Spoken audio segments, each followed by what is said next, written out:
Hello, friends. This is Dave Hurwitz, executive editor at ClassicsToday.com, here with Finster in her usual spot. There she is. Yes, say hello. Oh, she was sleeping, you see. But here we are with the Haydn Symphony Crusade, right, Finster? Yes, I know you love it, don't you? Anyway, we're up to number 77. Symphony number 77. This is the second of the three symphonies that Haydn wrote for the trip to England that never materialized. Symphonies 76, 77, 78. And boy, is this an enjoyable symphony. I mean, it is just so tuneful and so rich. And it's the kind of thing that it's the art that conceals art. Haydn wanted people to hear this and go home whistling the tunes, and you do. You really do, at least most of them. But the point is that this outward simplicity conceals an enormous level of craftsmanship in each movement that makes this just one of the most popular of the symphonies in the 70s, to the extent any of them are and anyone cares, which is, to this extent, not really a lot. But it's in B-flat major. It's scored for the usual group for these symphonies, which is like a flute, two oboes, two bassoons, two horns, and strings. And, oh my God, it's catchy. I mean, people who think that Haydn didn't write tunes, it's incredible just how enjoyable and carefree the music seems to be.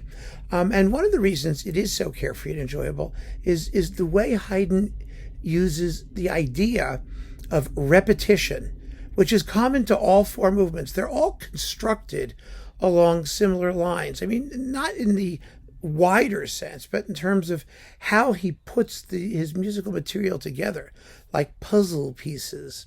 Although they all sort of do different things. Each movement has its own argument, but in its own thematic material. But there's a similarity. There's a similarity of concept. And we're going to talk about that a lot because it really makes this symphony not just unbelievably enjoyable to listen to, but also very coherent and sophisticated in its underlying unity. And it is an underlying unity. It's not something you're going to hear right away. It's just, you just hear it and you go, oh. As each movement unfolds, you begin to recognize that there's a single guiding force behind the way that Haydn is shaping this music. And it's done with such what's the word? Ease, relaxation. I mean, there's nothing tortured or overworked about this. It moves with the spontaneity of an improvisation. It really does. So let's just get right to it. Now, the first movement is kind of special, in that it doesn't quite reveal its main idea until the very end. It's really kind of interesting because, we're taught that sonata form movements have like a first subject and a second subject, which can consist of all kinds of material, then a development section, then you repeat them, and then it's over. And so the first thing you hear is the most important idea. Not always at all, because the most important idea in this movement is a motive, a three-note motive. Bump, bump, bump. That's it.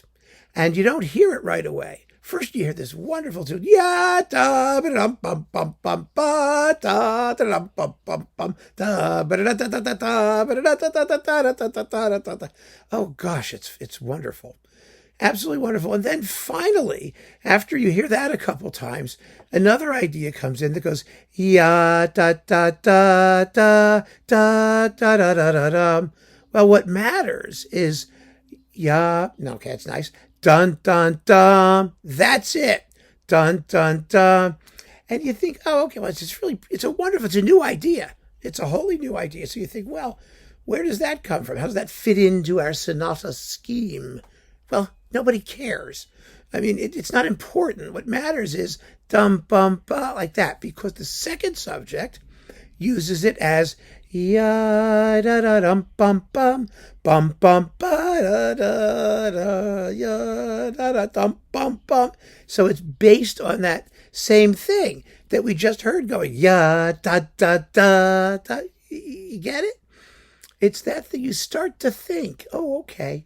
Then there's a very short development section, actually. I mean, this is not a symphony that's asking you to worry about what's going to happen to the main ideas of the development. It's very sequential.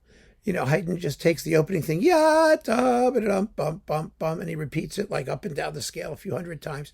And then you hear a minor key version of the second subject, which is somewhat pensive.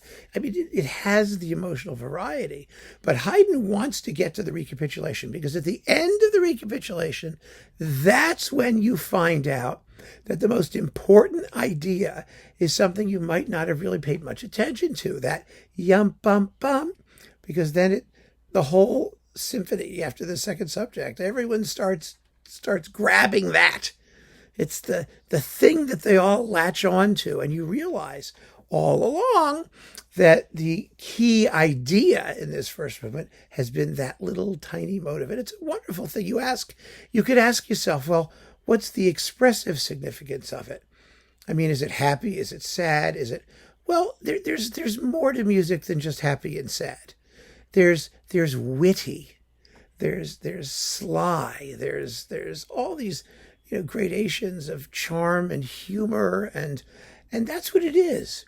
It's almost a riddle, and the punchline doesn't come in until the very end. You don't realize that you've been having this whole wonderfully breezy conversation, but there has been somebody sneaking around with their hand in the candy jar, at the very end. And that's when we realize it. And that's what makes it so wonderful. And, the emotional payoff is this wonderful feeling of satisfaction we get from understanding that what this music is about is all the different ways that Haydn can infect the music with this little charming short motive before making it plain that it was really the subject of the discourse all along. And you go, aha, yes. So let's listen to the Northern Chamber Orchestra with Nicholas Ward. Now, the example that I've put together for you is the entire exposition and then the entire recapitulation. I've left out the development because Haydn's recapitulations are very developmental. A lot of stuff doesn't sound the same as it originally did.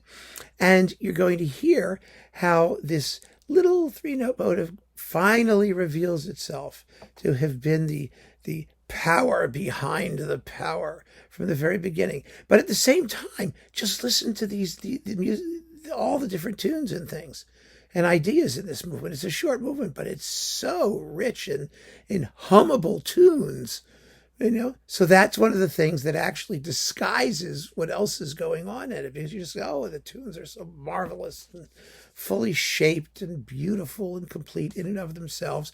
What else could it possibly be doing? And Haydn is saying, yeah, well, the tunes aren't the whole story. They just aren't. So here it is. Where we go? We'll use this thing. Here we go. There we go. Exposition and then recap of first movement of Symphony No. 77 in B-flat major on Naxos with the Northern Chamber Orchestra under Nicholas Ward. Really fine performance, by the way. Here it is.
delicious.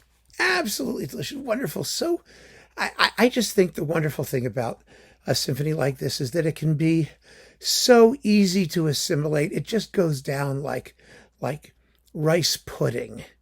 You know, my mother used to make rice or tapioca pudding. It was even better. You know, when I wasn't feeling well, or it's something that would settle the stomach, that made you just feel wonderful after you'd eaten it. It's comfort food. This is musical comfort food. It really is. So the second movement it operates on similar lines. It doesn't have any sort of hidden agenda like the first movement does, but it's all based on repetitions of the same melodic idea.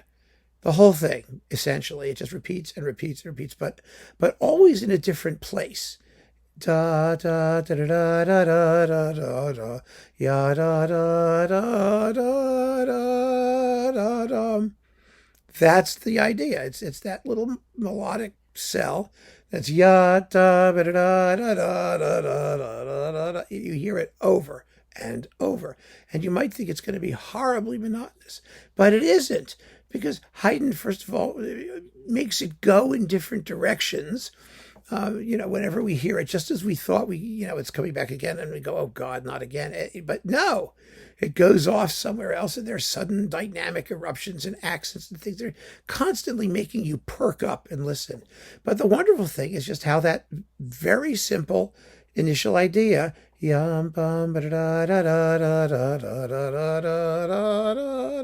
how he manages to keep it fresh and vary it. He's varying it not by changing the notes or the rhythms so much. I mean, a little bit of that, but not much.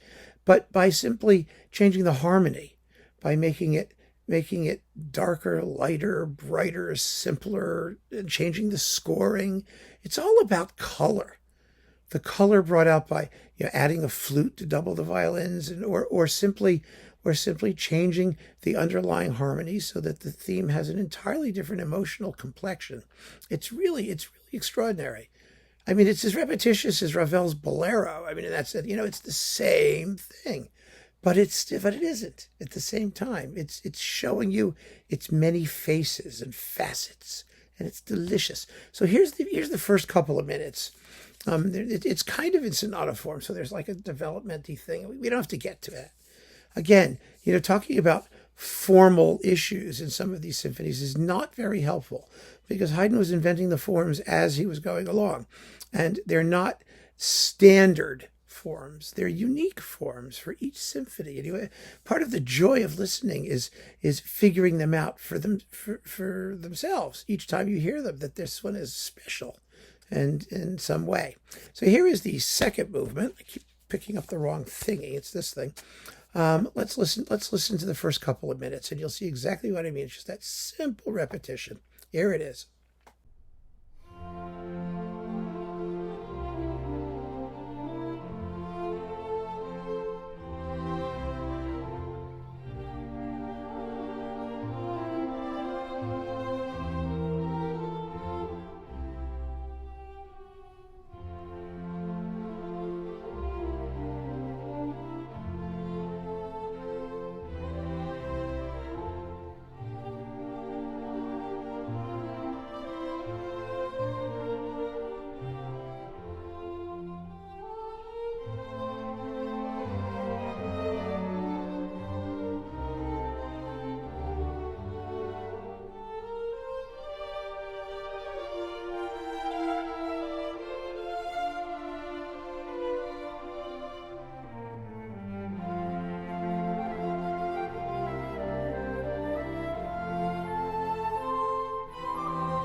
exquisitely beautiful music. And one of the things you'll notice about that movement, about the music we just heard, is you know how Haydn could often write music of tremendous fragmentation, especially in his slow movements, his adagios, separated by pauses, and gradually they'll come together in sort of a long breath, lyrical, singable tune, lyrical, singable, whatever, lyricable, whatever I said, singable tune. Here, it's very continuous. The music just flows, and there seems to be great breadth in the melodic arcs that Haydn is tracing, but he's tracing them with these repeated little smaller things, but he's joining them all together so that you get the impression of there being a big, long melody. It is a big, long melody, but it's a melody made of smaller components. So it's very different from some of the adagios that we've heard, in this series in the 70s and the 60s, and all throughout Haydn's work, actually, where he just is presenting bits which will slowly assemble themselves into something larger. No, here he wants you to get a sense of length and breadth, because the actual constituent bits are quite small.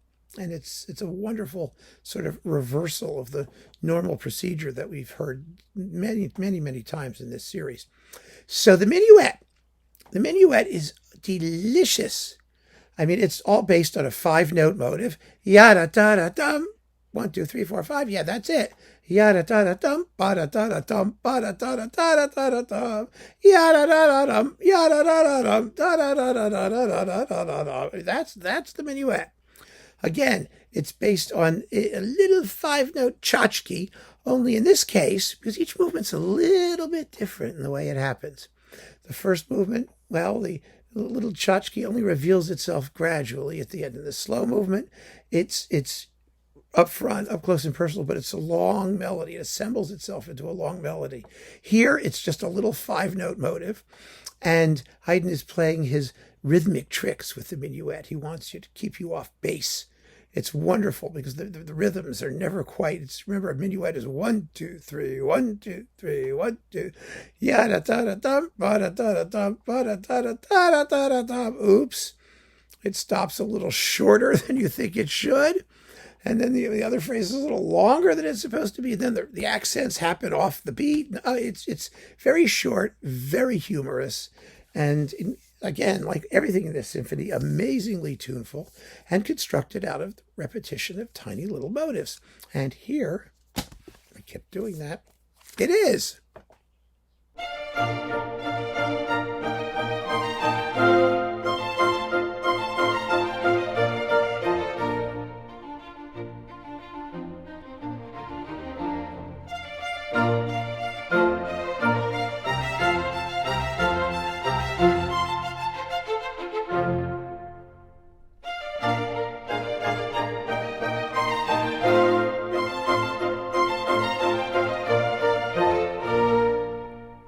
Very short, very perky.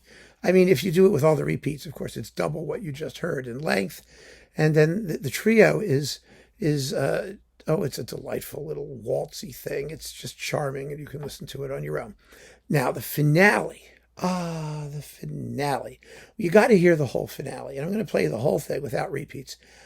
It is, like so many of Haydn's finales, lighter in tone than a lot of what we've heard, but it is at the same time a summary or apotheosis of what's been going on in the whole symphony. And here we have another mosaic type tune. The tune itself is clearly related to the opening of the slow movement. And if you play the slow movement really fast, and then you do the finale, you get a very similar tune. They're kind of related. But here, the motive is so it's longer than any of the ones we've heard before. It seems to want to be a longer tune. And so, it has more of a melodic character than the other motives, the simple one in the first movement or the simple one in the minuet. But it's more it's closer to the slow movement in terms of melodic concept. And Haydn shows us once again that although the phrase is ya-dum bum bum bum ba da da da da da da da da, or whatever it is, the actual motive that he derives from the phrase is dum bum bum bum bum ba da dum. And as happened to the first movement, the symphony will end with a celebration of that short motive. So you've got sort of a combination of what happens in the first and second movement. You've got the longer melodic phrase, but it contains within it that important motive, which is really the generative element of the entire movement. So here is the whole thing without repeats. With repeats, it's of course double the length, but oh gosh, it's just so catchy. I dare you not to whistle it or hum it or do what I've been doing. I've been singing this whole symphony. You may have noticed. I like to sing, and I know some of you hate it, but this is one of those pieces where you could do it forever.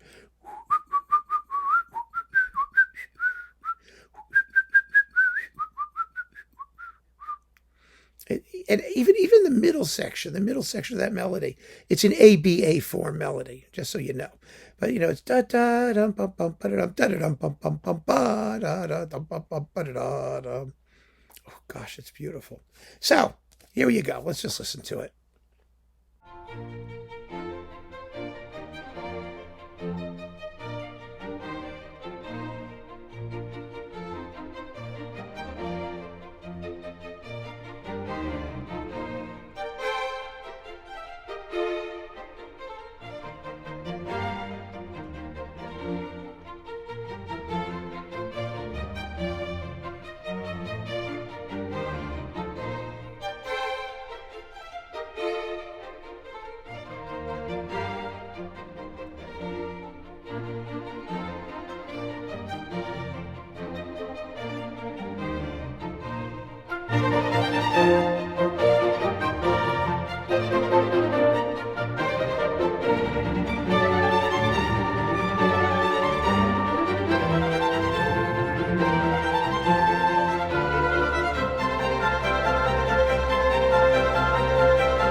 You see, there's just so much in this music that stays with you, that sounds, I don't know, like Haydn's the greatest tunesmith that ever lived. One of them, believe me, he could write tunes. He did write the Austrian national anthem, which is now the German national anthem, which is the Emperor's hymn. Da da da da da da da da. So he could write them.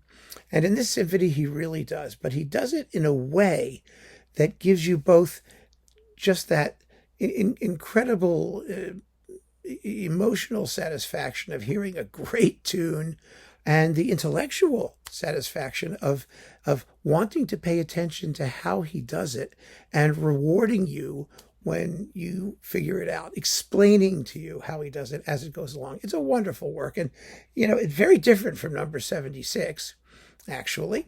And it's very different from number 78.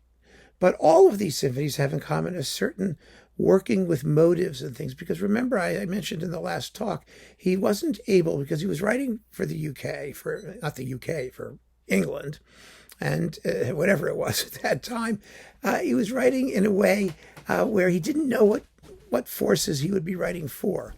And so he couldn't do crazy things with orchestral solos or colors or timbres in quite the same way that he had when he was writing for the Esterhazy Orchestra. So he had to look to new ideas of symphonic construction, and this forced him or encouraged him to write these works in this special way. And as I pointed out before, this is the beginning of Haydn's international style. Something that he's going to take advantage of as time goes on in the symphonies to come and through the end of his symphonic career. So, wasn't that fun? I think it's just gorgeous. And number 78's in C minor. Ooh, baby, minor keys. Well, that offers a whole nother element that we get to talk about in the next video. So we're really moving now into the mature classical style, and Haydn is, the most popular composer in Europe. And that's quite something. So keep on listening, friends. Thanks for joining me. Take care.